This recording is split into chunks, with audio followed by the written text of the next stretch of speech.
अच्छी मृदा स्वास्थ्य का आधार स्वस्थ और गुणवत्तापूर्ण भोजन जो मानव और पशु के स्वास्थ्य को बेहतर बनाता है।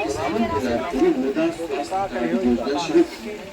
सूक्ष्म पोषक तत्वों के लिए NFSM राष्ट्रीय खाद्य सुरक्षा मिशन और NMSA national mission for sustainable agriculture के द्वारा 500 रुपये प्रति हेक्टेयर सब्सिडी और DBT के माध्यम से उर्वरक सब्सिडी का प्रावधान है।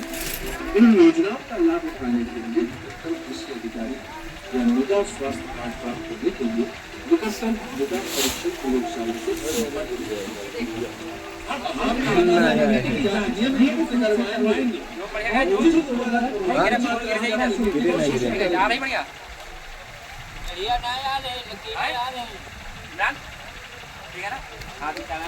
संपर्क करें। नमस्कार किसान भाइयों, आज के इस प्रबंधन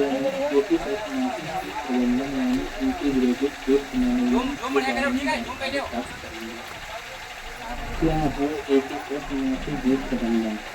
एकीकृत कीट प्रबंधन में बहुत ही कम रसायनों का प्रयोग किया जाता है और साथ ही साथ इन रसायनों का कम से कम प्रयोग करते हुए अपने खेत में होने वाली क्रियाएं जैसे सस्यात्मक या यांत्रिक या भौतिक प्रक्रियाओं के अपनाकर साथ ही जैविक क्रियाओं को बढ़ावा देते हैं। इसे एकीकृत में समाहित कीट प्रबंधन कहते हैं।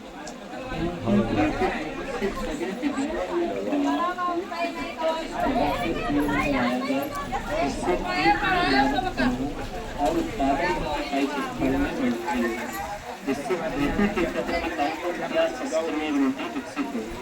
अब आइए संक्षिप्त में देखते हैं। आज देख सकते हो ये देश में खाद्यान्न की आपूर्ति के लिए 60 के दशक में हरित क्रांति का जन्म हुआ।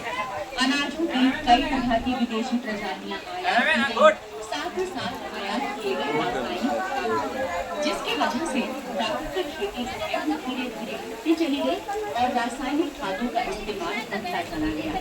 अगर प्रत्यक्ष रूप से देखें तो इससे उत्पादन भी बढ़ा और खाद्यान्न की आपूर्ति भी हुई, लेकिन प्राकृतिक खेती को छोड़ना कहीं न कहीं प्रकृति के लिए खतरा बन गया, क्योंकि इसके कारण कीटों की संख्या लगातार बढ़ने लगी और बहुत ही जल्दी ये इतनी बढ़ गई कि फसल का एक बड़ा हिस्सा इन कीटों का निकाला कर दिया।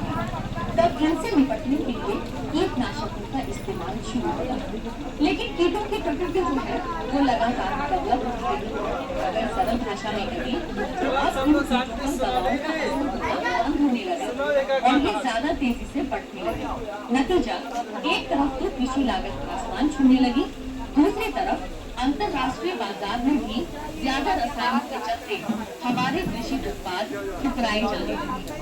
आप समझ सकते हैं कि लागत बढ़ी और उत्पादन के दाम कौड़ियों में रह गए और इसका असर सिर्फ यहीं पर ही नहीं रुका।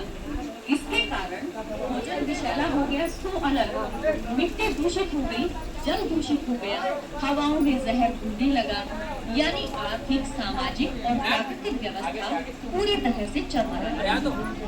पर्यावरण बिगड़ गया। आप ठीक है। हरित क्रांति जिस उद्देश्य से लाया